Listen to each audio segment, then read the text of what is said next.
Buenas noches. Estamos en la ciudad de Huacho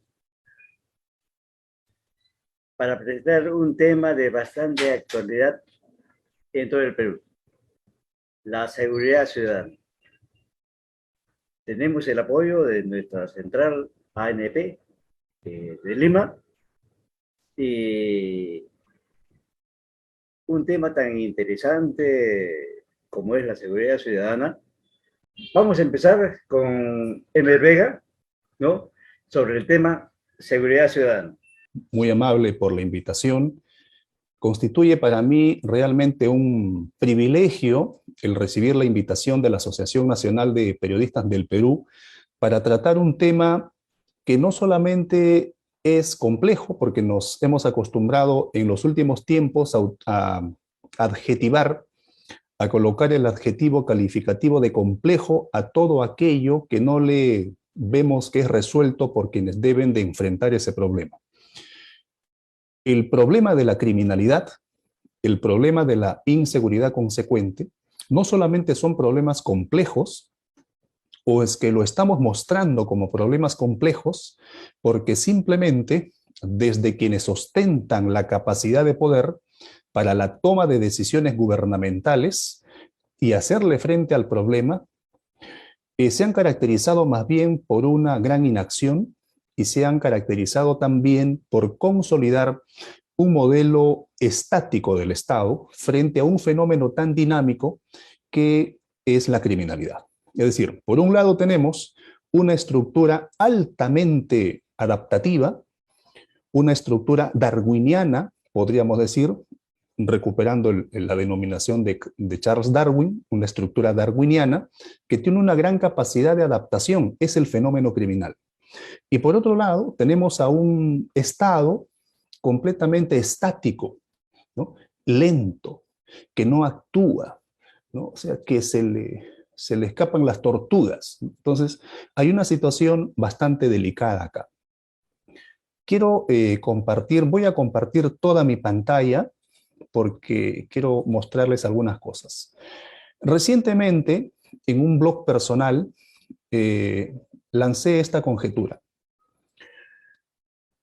Perú, criminalidad ocasionará daños cada vez más graves a la sociedad.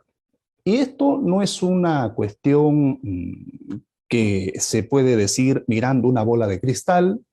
Esta no es una cuestión que se puede decir porque hay que cuestionar a todo aquello que tiene que hacer el Estado o porque simplemente hay que marcar una posición de oposición por oposición a las autoridades gubernamentales. No, no se trata de eso. Esto es consecuencia de un proceso de análisis que nos permite mostrar y demostrar esta hipótesis.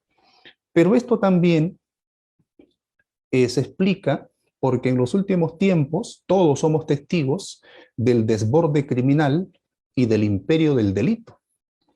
Pero esto se explica fundamentalmente porque las causas del fenómeno criminal, las causas de la criminalidad, no son enfrentadas. O sea, como lo dice Zaffaroni, nos hemos centrado a cuestionar a los efectos, ocultando intencionalmente las causas. Entonces, este es un serio problema que trastoca también y que nos plantea un escenario de dilema moral.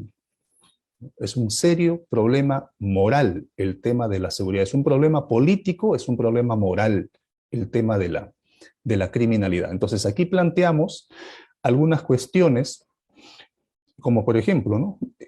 ¿Qué sostenemos? Que es preocupante el desborde criminal y el imperio del delito en la realidad peruana. El Perú se ha convertido en un país que ofrece condiciones favorables para la criminalidad, para la violencia, para la desigualdad, para la injusticia. No hay gestión de seguridad y no hay autoridad, ¿no? Es decir, se ha instalado una anomia, un desorden, un caos. Y citando a Zaffaroni y Croxatto, ellos señalan que vivimos atacando consecuencias, criminalizando las consecuencias sociales de fenómenos cuyas causas reales nunca son atacadas. Y acá adelanto algunas propuestas que deslizaré luego basado en los argumentos y los fundamentos que presentaré. La nueva realidad criminal del Perú ¿qué cosa exige? Exige una estrategia multidimensional de seguridad pública que al menos esté basada en 4 ejes fundamentales. En 4 ejes fundamentales, entre otros aspectos de tipo complementario, por la alta dinámica que tiene el fenómeno criminal. Desde un primer punto de vista, un enfoque sociológico y criminológico de los fenómenos criminales, es decir, no solamente centrarse en la represión, sino también en la prevención, procurando un equilibrio.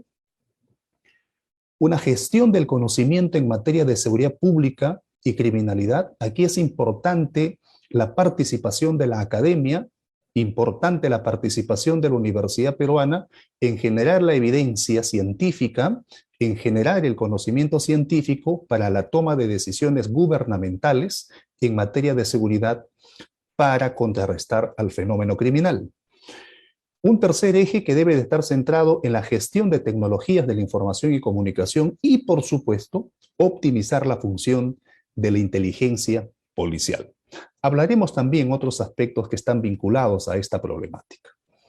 Yo he preparado una hoja de apuntes que quiero compartir con ustedes y sobre lo que trataré de aquí en adelante son un conjunto de ideas que he venido bosquejando en los últimos meses para tratar de... Este es parte de un trabajo que tiene que ver con análisis comparados del comportamiento del fenómeno criminal en contextos de crisis, fundamentalmente en aquellos contextos donde se restringen un conjunto de libertades, tanto para las potenciales víctimas como de los agentes victimarios. Entonces, aquí vamos a revisar algún conjunto que tentativamente estoy denominando como dilemas y equilibrios sobre la seguridad y la criminalidad. Veamos entonces. Quizás no traigo novedades, quizás no traigo verdades absolutas y quizás pueda sonar desalentador lo que les voy a mostrar, pero quiero que revisemos la agenda que pretendo esbozar en esta oportunidad. Sé del tiempo y los minutos limitados de los cuales dispongo además. Es importante que hagamos una revisión sobre la crisis de la institucionalidad que atraviesa el país. Estamos hablando de la crisis política. Es importante que mostremos cuál es el modelo de la nueva realidad criminal del país, porque no estamos hablando de un fenómeno criminal al estilo de Faitas y Atorrantes, no estamos hablando de un fenómeno criminal de las épocas de Perochena, estamos hablando de un fenómeno criminal que se desarrolla en otros contextos sociopolíticos, socioeconómicos, sociotecnológicos, con estructuras de seguridad e inseguridad que se han reificado, que se han acentuado en la estructura social. Lanzaré también algunas cuestiones de observación empírica respecto a este tema que recientemente dictó el gobierno para la intervención de las Fuerzas Armadas en materia de seguridad ciudadana. Hablaré acá un poco sobre el populismo frente a un problema tan grave.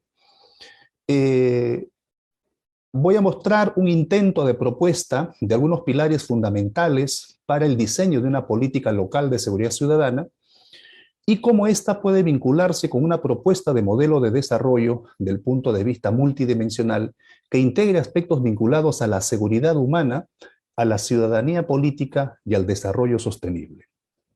Aquí viene quizás el punto de inflexión desalentador de mi presentación. A inicios de los 1900, Alfredo Nicéforo, un reconocido criminólogo, dijo lo siguiente. Nos dijo que el delito ha acompañado a la humanidad como la sombra sigue al cuerpo. Para que exista conflicto, la condición es que se encuentren dos diferentes. Que dos diferentes establezcan relaciones interpersonales. Y el conflicto está allí latente. Porque en algún momento van a activarse los intereses y al encontrar desequilibrio de los intereses vitales, se va a activar el conflicto, probablemente llegando a una crisis. Condición para el conflicto que dos desiguales establezcan relaciones interpersonales. Así como ocurre ese patrón, esa ley social, también ocurre este otro principio científico y otra ley social que tenemos a la vista, que el delito ha acompañado a la humanidad como la sombra sigue al cuerpo, es decir, disfunción, conducta antisocial, la proclividad al mal, la proclividad al crimen, es inherente en nosotros como seres humanos. Entonces, esa proclividad que muchas veces se concreta debe de ser regulada y debe de ser controlada y, cuando no, reprimida por los organismos del Estado. Pero lo que ocurre en el Perú ya es un desborde criminal. Lo que ocurre en la región, me refiero a América Latina, cuando utilice el concepto de la región, me estaré refiriendo al conjunto estratégico de América Latina. Ocurre también lo mismo, y lo mismo ocurre en la región centroamericana, con sus características de su fenómeno criminal y la naturaleza de sus estructuras culturales criminales. Este es un primer punto de partida que nos invita a la reflexión y a poder plantear un conjunto de medidas mucho más objetivas, más allá del populismo, porque el populismo le hace mucho daño a la sociedad en general, el famoso populismo penal, ¿no? Vivimos enfrentando un primer dilema. No es un secreto que la ciudadanía ya no confía en las instituciones del Estado. Y esto es importante revisarlo porque son las instituciones del Estado sobre las que se afianza el ejercicio del poder político. Es decir, si la población no confía en las instituciones del Estado, se agudiza la crisis política y, en consecuencia, no hay obediencia a la autoridad. Y eso lo vemos todos los días. Sabemos que no debemos de ejercer determinadas actividades comerciales, pero ocurren las actividades comerciales. O sea, no nos interesa la autoridad. O sea, el imperio de la ley ha sido precarizado, ha sido degradado. La figura de la autoridad está totalmente deteriorada. Revisemos nada más cómo está la figura presidencial. La figura presidencial, la figura política, la institución política de la figura presidencial, totalmente vapuleada. Esa es la estructura social en la que ahora nos encontramos. Es decir, hay un desborde criminal, hay una precarización de la institucionalidad y lo reflejamos y lo vemos reflejada en la confianza ciudadana que expresan, por ejemplo, los ciudadanos en la Policía Nacional del Perú. El 79% de los ciudadanos no confían en la Policía Nacional del Perú. El 73% de los ciudadanos no confían en los fiscales. El 82% de los ciudadanos no confían en los jueces, no confían en el Poder Judicial. Entonces, ¿cuál es el nivel de obediencia a la autoridad? Eso lo podemos ver reflejado en el hogar. Si los hijos no respetan al padre, porque el padre o los padres no supieron construir estructuras de autoridad, ese es un hogar disfuncional. Repliquemos ese pequeño ejemplo en una estructura mucho más amplia, mucho más dinámica, mucho más compleja, mucho más diversa y multidimensional como la estructura social. Imagínense, pues, las consecuencias. Aquí hemos revisado la confianza ciudadana en las instituciones vinculadas a la seguridad, la policía, la fiscalía, el Poder Judicial. Bien, que son instituciones respaldadas por un mandato constitucional. Pero no hay confianza, pues. No hay confianza.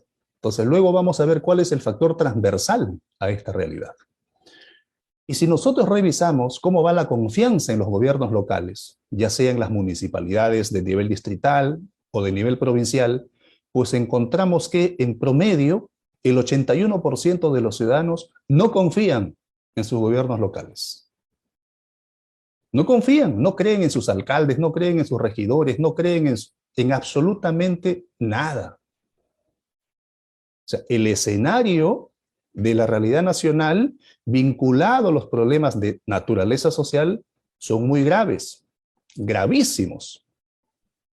Es decir, y lo que se viene de acá en los próximos 5 años, esta es una estimación también calculada con modelamiento, será mucho peor, ¿no? En tema de conflictos sociales, en tema de criminalidad, en tema de inseguridad. La criminalidad va a seguir haciendo de las suyas, la criminalidad se va a potenciar y los daños van a ser cada vez mayores y cada vez más cercanos a nuestro núcleo o a nuestro entorno familiar. Ya no vamos a estar hablando solamente de una seguridad subjetiva, es decir, cómo percibo yo mi seguridad, sino vamos a empezar a tener mucho más cerca la seguridad objetiva, es decir, vamos a ser víctimas directos del fenómeno criminal. Eso va a ocurrir muy pronto, así va a ser. La confianza en el gobierno regional, el 80% no confía en sus gobiernos regionales. Otra situación grave también. Otra situación grave. ¿Qué más revisamos? Entonces, como todo está descompuesto, ¿no? Como no hay respaldo, no hay confianza, no hay respuesta de las instituciones gubernamentales para brindarnos seguridad, buscamos un salvador. O sea, la estructura social tiene una serie de elementos y de condicionantes que periódicamente vamos creando y recreando a nuestros héroes y a nuestros villanos. Ah, ya, entonces vamos a las Fuerzas Armadas, ¿no? Y que las Fuerzas Armadas asuman determinadas funciones vinculadas a la seguridad. El 62% de la población no confía en las Fuerzas Armadas. Pero si hacemos un análisis comparado de todo aquello que hemos seleccionado, pues existe mayor confianza en la Fuerza Armada que en la policía, que en la fiscalía, que en el Poder Judicial, que en el Ministerio Público, que en el alcalde, que en el gobernador regional o el presidente regional. Mucha más confianza. Un momento, pero hay que también cuestionarse lo siguiente. ¿Existe en el Perú una política de protección de la familia? ¿O desde las posturas del Estado se promueven de manera oculta la desestructuración de la familia? La familia es una escuela. La familia constituye el seno fundamental para el proceso de socialización del futuro ciudadano. Y luego irá a la escuela. Entonces, y hay que tener mucho cuidado con los contenidos de los medios de comunicación. ¿Cuál es el papel que están jugando la radio, la televisión y los periódicos en la construcción de imaginarios sobre el contexto de la seguridad? Todos podemos verificar en campo lo siguiente. ¿Existe una criminología municipal?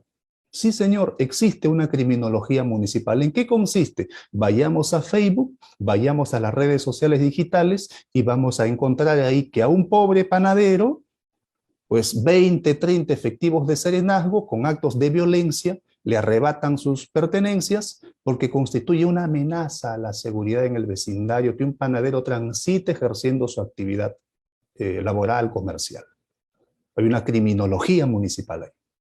Pero también existe una criminología mediática, es decir, una forma de construir contextos de seguridad a través de la difusión permanente, recurrente y enfermiza, bombardeando y repitiendo las mismas noticias en distintos horarios estratégicos en el día. Entonces crean un contexto de que esa es la realidad nacional en donde el fenómeno de la criminalidad domina la estructura social. Eso también hay que verlo con ojos bastante críticos y con bastante objetividad. Objetividad en el sentido de evitar los sesgos, ¿no? Indistintamente, cuando utilizo el término de objetivo, me puedo estar refiriendo a aquello que es concreto, víctima del crimen, por ejemplo, u objetivo que está procurándose desvincular de los sesgos, ¿no? Entonces, así podemos ir verificando también otros datos, ¿no? ¿Y cuál es el papel de la educación? Es decir, tenemos un modelo de educación nacional que no construye ciudadanía. Pues. No construye ciudadanía. ¿Cómo va nuestra ciudadanía en seguridad? ¿Cómo va nuestra ciudadanía en seguridad digital? O sea, ¿por qué publicamos datos que pueden hacernos vulnerables frente a la criminalidad? Entonces, ahí hay un serio problema también. Serio problema. Otro dato, información que me parece que contribuye mucho a la contextualización de esta realidad es lo siguiente, ¿no? En parte hemos hecho referencia a esto. ¿Cómo expresan y cómo califican la gestión de los gobiernos subnacionales los ciudadanos, es decir, de las municipalidades o de los gobiernos regionales? Bueno, los datos también son realmente preocupantes. Y esto es, una vez más, la evidencia de la precarización de la institucionalidad que está agudizando cada vez más la crisis política. Por ejemplo, ¿qué encontramos aquí? Bueno, más de la mitad de la población califica como mala o como muy mala la gestión de los gobiernos locales y regionales a nivel nacional. En el área urbana se repite también, es mucho más, cerca del 61% que no confía o que califica como malas o muy mala la gestión de los gobiernos subnacionales. Y lo mismo ocurre también en la realidad rural, ¿no? Entonces ahí tenemos los datos que están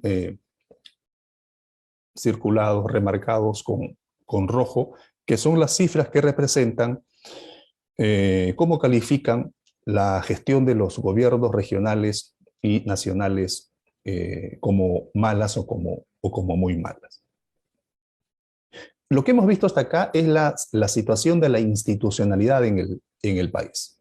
Entonces, esto también, en materia ya de ejercicios del gobierno regional y de gobiernos locales, nos invitan a reflexionar sobre cuál es el estado de la descentralización en el país. O sea, ¿realmente la institucionalidad está descentralizada o la crisis de la institucionalidad está generalizada? Probablemente la segunda hipótesis tenga mayores evidencias que puedan respaldar esta conjetura.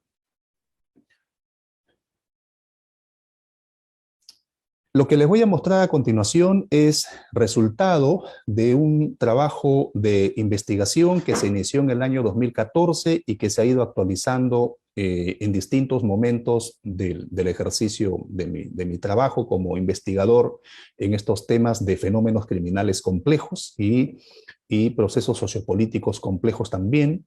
Este es un trabajo que empieza en el 2014, se potencia en el 2015, adopta una nueva perspectiva en el 2016 y en el 2018 y 19 logra concretarse un pequeño modelo teórico y basado también en datos de la realidad de cómo es la nueva realidad criminal peruana.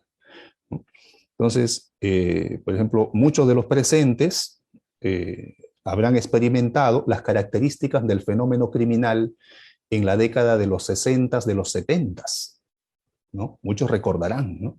Entonces, muchos recordarán que en esas épocas, 70s, 80s, pues el delincuente que tenía un arma de fuego, era un señor delincuente. Pues. O sea, no cualquiera tenía un arma. Hoy día cualquiera tiene un arma. Cualquiera tiene un arma. O sea, ya los faites y atorrantes de los 80, sobre los cuales escribió Pérez Guadalupe, en un texto interesante que hace un análisis antropológico de las estructuras culturales del crimen en establecimientos penitenciarios en el Perú, y luego un análisis comparado en América Latina, han quedado, pues, son bebés de pecho. Bebés de pecho, ¿no? O sea, el fenómeno criminal ha adoptado nuevas magnitudes en sus capacidades de hacer daño y de los materiales y de los recursos que utiliza también para desarrollar su actividad criminal. Entonces, en la realidad social ha emergido una nueva realidad criminal, tiene nuevas características, esta realidad criminal a la cual estoy haciendo referencia. Entonces, y lo que más nos genera los datos de victimización y lo que más genera el temor, es decir, la sensación de inseguridad, la percepción de inseguridad, son aquellos delitos que comete la criminalidad menor, la delincuencia menor, es aquella que es cometida, ¿no? Esa esfera de color celeste grande, lo que trata es de representar que más del 40%, por ejemplo, de delitos registrados corresponden a delitos contra el patrimonio, ¿no? Por delincuencia menor, arrebatos de carteras, arrebatos de celulares, etcétera, ¿no? Que son cometidos, pues, por delincuentes comunes que cometen delitos comunes. Un segundo nivel es la criminalidad intermedia, ¿no? Que ocupa parte de esa realidad criminal y que generalmente es cometida por aquello que se conoce como las bandas o los grupos organizados, ¿no? Que van asociándose con fines ilícitos y luego se desbaratan, ¿no? Luego tenemos una criminalidad mayor, una delincuencia mayor, aquello que en la década de los 60 Edwin Sutherland calificó como los delitos de cuello blanco. O sea, el concepto de delito de cuello blanco no es un invento de la prensa a raíz de los eventos sociocriminales, sociopolíticos ocurridos en el país. Es una categoría del análisis sociológico sobre la sociología del delito, en donde instala sus principales preocupaciones académicas e investigativas Edwin Sutherland entre los años 60 y 70. Los delitos de cuello blanco que son cometidos por organizaciones criminales que se establecen como empresas para delinquir y que generalmente, si bien es cierto, son de menor proporción en cuanto a su participación en toda la realidad criminal peruana, pues son quienes más daño ocasionan porque acentúan mucho más la desconfianza en las instituciones. Muchas de estas organizaciones están pegadas, adheridas de manera paralela a estructuras del Estado. Y esto es gravísimo, gravísimo. Entonces, cuando decía que luego hablaré sobre un concepto, una categoría transversal, hacía referencia a la corrupción. Y otra categoría transversal es el lavado de activos. Corrupción y lavado de activos son otros dos fenómenos criminales complejos que también retroalimentan, generando un círculo vicioso que va haciendo cada vez más nociva el fenómeno criminal en nuestra realidad peruana. El modelo de la nueva realidad criminal del Perú, que mostramos aquí de manera bastante simplificada. Los datos recientes, ¿no?, muestran que la victimización en el país alcanza el 19% y la percepción de inseguridad supera el 82%. La victimización suele conocerse como la seguridad objetiva, es decir, yo he sido víctima del arrebato de mi teléfono, ¿no?, o de mi maletín, de mi mochila, cuando me fui a la universidad y me quitaron mi laptop, etc. Y la percepción de inseguridad se conoce como la seguridad subjetiva, es decir, aquella cuestión que genera miedo al delito, ¿no? Entonces, en los últimos tiempos se han acentuado algunos estudios sobre el miedo al delito también. ¿Cómo ha venido respondiendo el Estado estos distintos niveles de la criminalidad?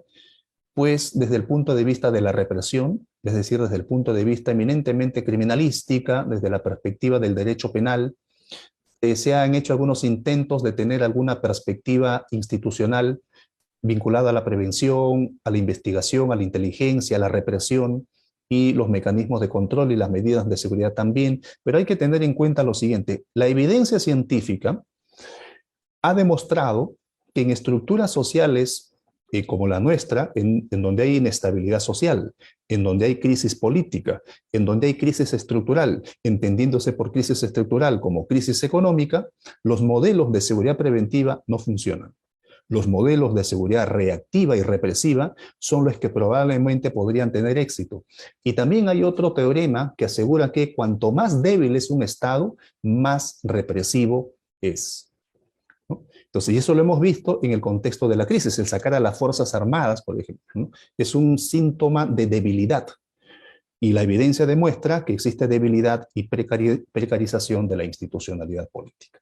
Ante ello, ante esta realidad criminal también hay que reconocer, y cuando hace un momento hablaba de que no nos centramos en atacar las causas, ¿no?, y eso es grave, hay algo que se conoce como los factores criminógenos o las causas criminógenas, que pueden tener distinta procedencia, que pueden ser de tipo colectivo, de tipo individual, causas de tipo social, causas de tipo económica, que no se están identificando. Y allí el rol de los gobiernos locales, allí el rol de la academia, de la universidad peruana, para generar conocimiento e identificar esos factores criminógenos y poder diseñar sobre evidencia empírica algunos proyectos sociales, por ejemplo, que eviten que esta población que está viviendo en condiciones que le dan proclividad a delinquir, que estimulan su conducta antisocial o su conducta delictiva, puedan neutralizar esas condiciones y salvar a esta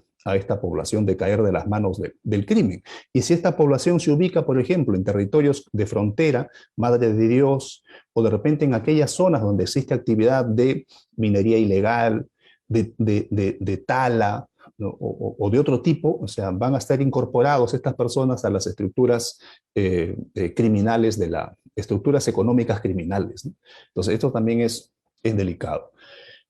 Otra cosa que se observa en la realidad criminal, y tal como lo planteaba Alfredo Nicéforo, este criminólogo en su maravillosa investigación sobre la transformación del delito en la sociedad moderna, pues así como en la escala social, eh, que tiene aceptación social, que es buena, que es positiva, es propio que el hombre busque el ascenso social, ¿no? Entonces, en las estructuras criminales también se busca el ascenso social, es decir, muchos que forman parte de las estructuras de la criminalidad menor quieren pertenecer a la criminalidad intermedia y otros ansían pues estar en la cúspide del crimen, que es la criminalidad organizada. Entonces, esto se va también complementando con la necesidad de tener una perspectiva sociológica y criminológica en el estudio de la realidad criminal, en donde se tome en cuenta al hecho antisocial, a la conducta antisocial,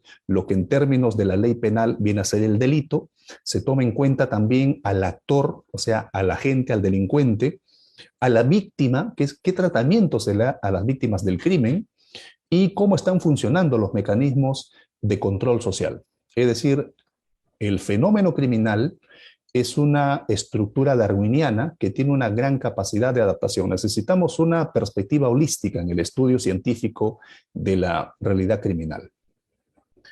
Este es otro tema bastante complejo que en las últimas semanas ha ocupado también la atención de la ciudadanía y que cuando uno conversa con la población, ¿no?, en un nivel indagatorio, pues este tipo de medidas tienden a gozar de algún respaldo ciudadano porque se asume que las Fuerzas Armadas pueden ejercer una eficiencia en el control de la criminalidad, pero aquí hay que reconocer que la Policía Nacional y las Fuerzas Armadas son instituciones fundamentales de la sociedad, del Estado, que tienen funciones muy diferenciadas y su formación es precisamente para el ejercicio de esas funciones. Entonces, aquí aparece una primera problemática y tiene que ver, o se están superponiendo funciones o empezamos a preocuparnos por construir una fuerza especializada que pueda asumir este tipo de niveles de criminalidad, como el que pretende resolver esta disposición que se dio hace algunas semanas, ¿no? Entonces, aquí simplemente hay unas notas sobre cuáles son las funciones que establece la Constitución Política tanto para la Fuerza Armada como para la Policía Nacional. Aquí se hace mención también a los decretos legislativos sobre la organización y las funciones de las Fuerzas Armadas y de la Policía Nacional del Perú. Es función en realidad de la Policía Nacional del Perú el garantizar, mantener y restablecer el orden interno, el orden público y la seguridad ciudadana. Y por otro lado, es función de las Fuerzas Armadas, perdón, es función de las Fuerzas Armadas, aquellas que tienen que ver con el tema de la soberanía, el tema de la integridad territorial, pero también dependiendo de las circunstancias, en estados de emergencia o estados de excepción, por ejemplo, se puede autorizar por marco constitucional que puedan ejercer en apoyo a la Policía Nacional del Perú en el control del orden interno durante estos regímenes de excepción a los cuales he hecho referencia. Pero revisar estos temas ocasiona también gran polémica. Hay un reporte de una nota periodística, ¿no?, respecto a estos temas que tuvieron un impacto en el ámbito nacional, en el ámbito institucional. La Defensoría del Pueblo también hizo algunas observaciones con relación a este tema y la prensa internacional también. ¿Esto qué nos plantea? Nos plantea que las respuestas del Estado están tambaleándose y enfrentan dilemas. Es natural que las personas procuremos ambientes de seguridad. Es natural que las personas procuremos ambientes de libertad. Entonces aquí surge un primer conjunto de preocupaciones. Por un lado, la seguridad, la libertad y el orden.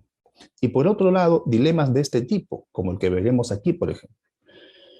En el Perú de hoy, si nosotros basamos solamente los cálculos o las estimaciones que hemos visto hace algún dato sobre los índices de victimización y de percepción, bueno, ese es nuestro índice de seguridad, ¿no? Es decir, nuestro índice de seguridad está transitando más hacia la parte, tenemos poca seguridad, ¿no? Lo ideal es tener más seguridad. Pero por otro lado también nos preocupan cuando se implementan una serie de medidas para garantizar la seguridad, nos preocupa el tema de nuestra libertad. Es decir, no queremos perder los márgenes de libertad, ¿no?, hacia menores márgenes de libertad.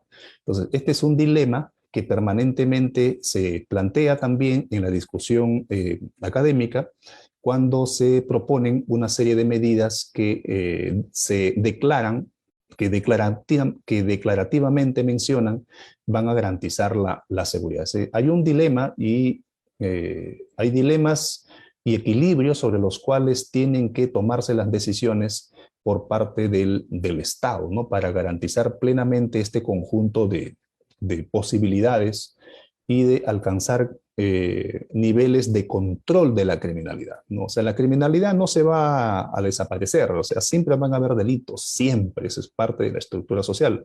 Desde que está el hombre en la tierra, en la sociedad, pues el crimen está ahí presente. Por ejemplo,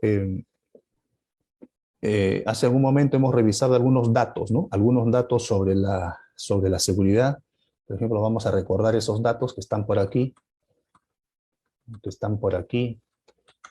Y a ver, aquí están, ¿no? A ver, en victimización estamos en 19% y en percepción de inseguridad en 82%. Si esos datos nosotros los trasladamos a este esquema, pues ¿no?, el índice que nos puede arrojar más es un contexto de inseguridad que de seguridad. Y a nivel de libertad, según el último informe del índice de libertad humana, que fue publicado en el año 2020, el Perú se ubica en un índice de 4,8% un índice de 4,8 de libertad. Este índice se mide en una escala del 1 al 10, ¿no? Y nosotros nos encontramos en términos de libertad. A ver, estamos en 7,68 es el dato. 7,68. Ese es nuestro índice de libertad. ¿Qué cosa se evalúa ahí? Se evalúa la libertad personal y se evalúa también la libertad económica, ¿no? O sea, son dos grandes dimensiones en base a los cuales se construye el índice. Y dentro del índice de libertad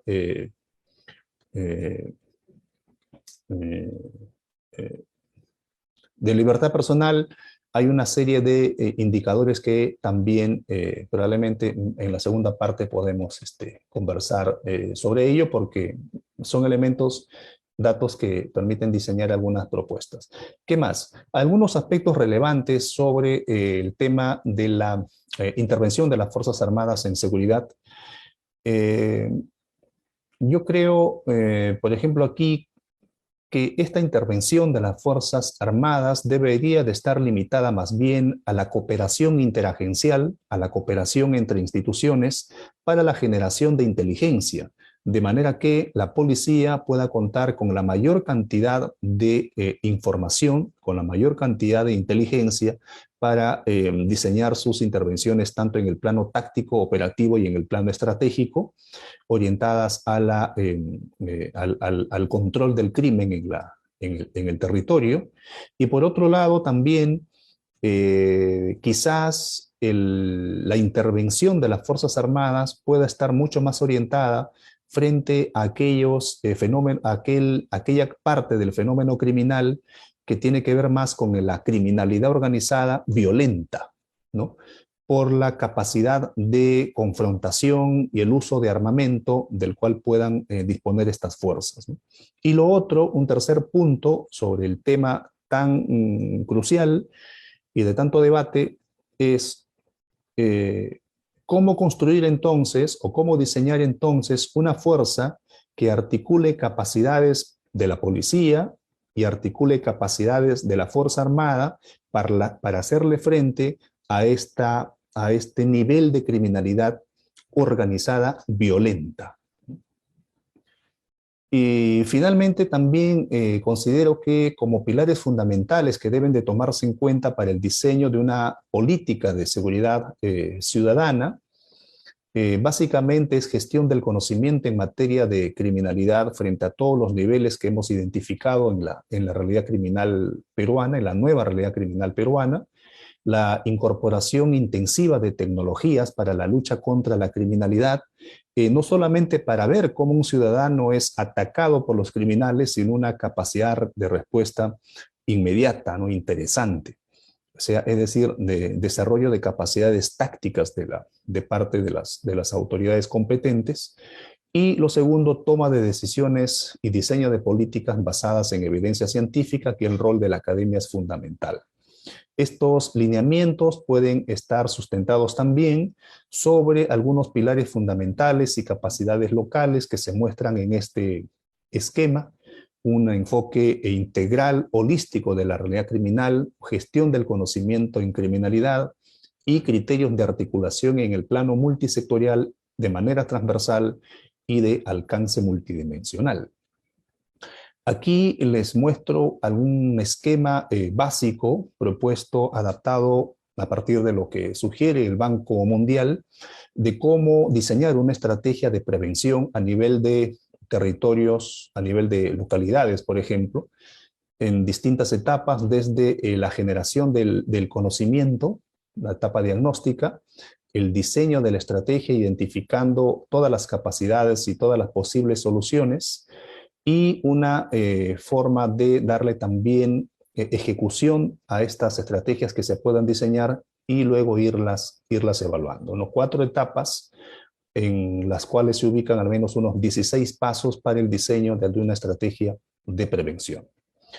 Y finalmente, solo este diagrama que quería mostrarles, que es una propuesta de modelo de desarrollo multidimensional que constituyen elementos para una propuesta de modelo integrado de desarrollo y seguridad, en donde tomaríamos aspectos vinculados a un modelo de enfoque de desarrollo centrado principalmente en un modelo de desarrollo sostenible, un modelo de seguridad que sería la seguridad multidimensional, y por otro lado un modelo de ciudadanía siguiendo a Thomas Marshall y otros desarrollos teóricos modernos también sobre ciudadanía social y ciudadanía política.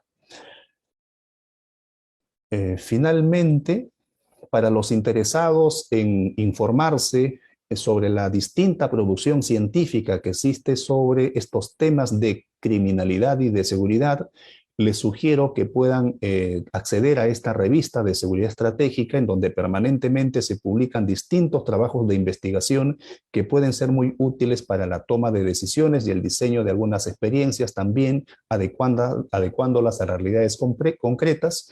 Y aquí otro par de revistas especializadas en la materia: la revista Criminalidad, que es una revista de la Policía de Colombia, y por otro lado la revista Urbio, que es de Flaxo Ecuador, una revista especializada en estudios de seguridad. Y aquí un conjunto de referencias que ustedes podrán consultar también, porque esta presentación la voy a compartir con los organizadores del evento, y por aquí mis medios de contacto. Muchísimas gracias por su atención. Magnífico, doctor Ember, esclarecedor, ¿no? Yo creo que a las autoridades de la provincia y del Perú tomar decisiones. Yo quería preguntar lo siguiente. ¿En algo entrampa la Constitución actual en tomar decisiones para la seguridad ciudadana?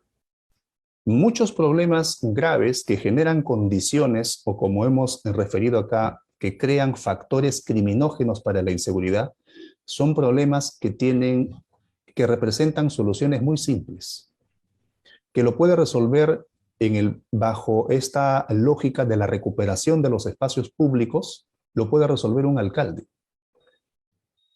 El mejorar determinados pasajes con mejores condiciones urbanas, el erradicando a las personas que tienen prácticas de conducta antisocial, generando ambientes de inseguridad, mejorando las condiciones el gobierno puede resolver los problemas de carencias y de limitaciones en el plano de la salud, en el plano de la educación, en problemas de salud mental. Entonces, eso no exige grandes cambios estructurales. Lo que pasa que las personas que están en las estructuras del poder político probablemente tienen serios problemas de idoneidad. Entonces, como no hay condiciones de idoneidad, y mostraba, ¿no? Y mostraba yo en la carátula de mi presentación, y la voy a colocar nuevamente, mostraba ahí un fondo, miren. O sea, ahí hay un tema de corrupción, ¿no? Es decir, la criminalidad es un negocio para muchas autoridades. Entonces, es un problema de idoneidad, es un problema de crisis moral, o lo que la filosofía puede denominar como los problemas morales, ¿no? Entonces, realmente quienes ostentan capacidades de decisión son personas morales. Primero, saludar, Enver, buenas noches. Interesante tu planteamiento sobre la criminalidad, un poco que preocupa, ¿no? Cuando planteas, por ejemplo, la criminalidad menor, la criminalidad intermedia, mayor, lo que estamos prácticamente, hemos sido socavados por la criminalidad. Creo que en América Latina estamos bastante graves en ese tema. Mi preocupación mayor es de lo que tocaste, por ejemplo, que en la educación no hay una sostenibilidad en la seguridad ciudadana. Es decir, la parte cívica se ha anulado, y eso ocurrió efectivamente en los años 90 a la fecha, donde las escuelas pues prácticamente dejaron de lado en la currícula de enseñanza a los estudiantes, a los jóvenes, esta parte del civismo. Ni modo de que, bueno, por ahí se ve uno de estos problemas, pero por otro lado también creo de que hay una mala capacidad o mala gestión viene de los niveles altos, desde el gobierno, pasando por el Congreso de la República y todos los estamentos regionales, locales, que nos hemos acostumbrado simplemente a dar paliativos, pero no a atacar el tema de fondo, de tal forma de que la misma Poder Judicial nos habla de una generosidad de leyes que favorecen a los criminales, es decir, se ha vuelto garantista estas normas legales, y de tal forma de que ya el policía no tiene ni una defensa para poder actuar libremente como manda sus reglamentos, de tal forma de que también hoy mezclamos pues, de que la misma policía está complicada en temas de inseguridad, en temas de criminalidad, y entonces, ¿cuál sería el operandis que debemos de tomar, como dicen los toros por las astas, para terminar de una vez con esto? Se pretende sacar a los militares, a las Fuerzas Armadas a las calles, desviando la posición o el trabajo que debe tener lo que es la Policía Nacional del Perú. Entonces, desde tu punto de vista, como investigador en criminalidad, ¿cuál sería el papel fundamental que tienen que hacer tanto los gobiernos regionales, gobiernos locales y el aparato ejecutivo y legislativo, que simplemente escuchamos prédicas, pero no soluciones? Esa sería mi pregunta. Muchas gracias por la observación muy, muy importante. Claro, yo hice referencia al modelo educativo peruano en el sentido que es evidente que este modelo educativo no construye ciudadanía, ¿no? O sea, mucho se menciona de que el estudiante tiene pensamiento crítico, ¿no? Si uno revisa las currículas, si uno revisa los planes de estudio, si uno revisa los sílabos de las asignaturas, pues están llenos del concepto de, ¿no?, pensamiento crítico, de que debe de ser reflexivo. Pero eso no se evidencia en la realidad. O sea, el modelo educativo no construye ciudadanía precisamente porque ha despojado al ejercicio el ejercicio de la crítica, el ejercicio de la razón. O sea, hemos dejado de lado, es decir, somos una sociedad condenada a dejar de pensar y de reflexionar. ¿no? Entonces nos están formando solamente para ser reactivos y nos están formando para una sociedad de consumo. Nada más. No nos crean, no nos forman para una sociedad de producir, de generar, de hacer, de construir, de transformar. Entonces, eso es un tema gravísimo, gravísimo. Respecto al otro punto, ¿qué hacer? La sociedad, somos un tejido social totalmente fracturado. No hay cohesión social, no hay estabilidad social. Lo que se tiene que trabajar muchísimo es aquello que tiene que ver con la restauración del capital social. El capital social es un concepto que fue trabajado a mediados de los años 2000 por una serie de estudios, a través de una serie de estudios de la sociología política y de la ciencia política también, que está orientada a los niveles de relación e interrelación que tienen los individuos para ejercer y participar en la comunidad. Si uno revisa los datos sobre participación, los datos son bajísimos, las tasas son bajísimas, no representan ni el 0,01%. Es decir, no hay un involucramiento, no existe un involucramiento de los ciudadanos en los temas de participación, y les voy a mostrar la evidencia precisamente de lo que estoy afirmando, porque puede parecer muy contrario. Seguramente muchos de los presentes están pensando, pero si existen las juntas de seguridad ciudadana, si existen las juntas, los vecinos que hacen vigilancia, ¿no? Entonces, ¿cómo Enver puede decir que no hay participación? Claro, pero es poca, es precaria, o sea, no es tan, no es sólida ese nivel de participación. Entonces, en los últimos años, por ejemplo, la participación ha caído, ha tenido una gran baja, ¿no? Porque me parece muy importante que podamos revisar también esos otros elementos que constituyen una serie de soportes, ¿no? Para que podamos implementar las medidas o los proyectos de intervención a nivel de gobiernos locales, por ejemplo. Aquí tenemos estos datos. Lo que mencionábamos hace un momento, ¿no? La institucionalidad cada vez se precariza. Por ejemplo, este es un horizonte de estudio del 2013 al 2017, ¿no? La confianza en las instituciones cada vez es menor. Estos son promedios nacionales en el 2017, del 2013 al 2017. ¿No? La cultura democrática sigue siendo una variable bastante rígida, o sea, prácticamente no tiene movilidad, o sea, la gente ignora mucho sobre los contextos del tema de la democracia. Y aquí tenemos lo que afirmo, ¿no? Estos son los índices de participación de todas las formas, ya sea participación política o participación social de los ciudadanos en el Perú. Este es el último recuadro por donde estoy repasando el puntero, y cada vez la participación cae. Es decir, el denominado capital social, que es esa forma en donde la población se organiza para involucrarse en las tareas y los problemas de su comunidad, es cada vez menor. Allí también hay un asunto sobre el cual hay que trabajar. Cuando preguntan qué hacer, entonces restablecer el tejido social, ¿no? Restablecer el tejido social.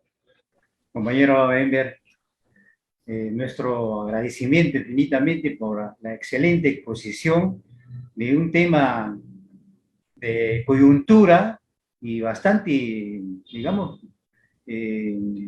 didáctico que has expuesto, y creo que seguiremos seguramente pues con el aporte de usted, compañero, y nuestro agradecimiento infinitamente de la ANP de la provincia de Huaura.